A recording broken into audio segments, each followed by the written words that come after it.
what's up mga kasana all? Long time no vlogger yarn. So for today's video, food vlog tayo. And for today's, we're going to taste the jjajangmyeon. So it's a Korean foodie. So nakikita ko lang dati to sa sa mga Korean movie or teleserye, telenovela. Ayan. So na-curious ako kung anong lasa kaya. So for today's ay ating titikman. Before food taste, so trivia muna tayo. Jjajangmyeon is a Korean Chinese noodle dish topped with a thick sauce made of chunjang, diced pork and vegetable. It is a variation of the Chinese dish sajangmyeon. It developed in the 19th century during the Joseon period, when Chinese migrant workers from Shandong arrived in Incheon. So ayun guys, actually ang jjajangmyeon is originated from Chinese, so hindi talaga siya actually Korean dish. Kapag sinerve nga pala yung jjajangmyeon sa inyo is naka-separate pa yung sauce, yung black sauce. Sabi yung black sauce na yun or yung junjang is black bean paste. So ayan guys, so kaya kailangan natin siyang i-mekos-mekos ng ganyan para mag-mix yung sauce doon sa pasta.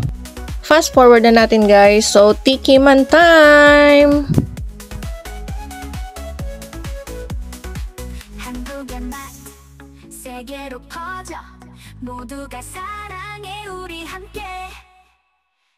Eto na guys, moment of truth. Takam na talaga ako dyan. Pero syempre, ayan, magpapanggap tayo. Hindi natin gagamitin ang tinidor. Kahit di tayo marunong mag-chopstick, ipupush natin yan. Ayun, grabe guys. Masarap to. Yung lasa niya is parang may sweet na may pagka natama lang yung alat. Then, ang sarap ng blending niya dun sa pasta. Ang sarap niya. Promise. Try nyo din. So, for reference lang guys, so hindi ko alam sa ibang store kung magkano to, pero yung order ko nito dun sa Korean foodie is 195 pesos, pero sobrang dami na niya. Pwede na good for 2. Oh, basta ang sarap niya. Gusto ko yung lasa niya. So, I rate ko to as 9 out of 10.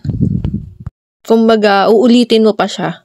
Hanapin mo yung lasa niya. Basta masarap. Sweet na medyo may saktong alat. Sarap niya.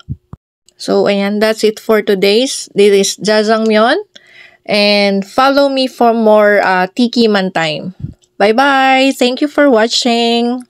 김치찌개, 불고기 비빔밥, 향기로운 갈비찜, 맛있는 잔치국수, 맛있는 한식 함께 나누자. 뜨거운 떡볶이 모두 즐겨봐. 맛있는 요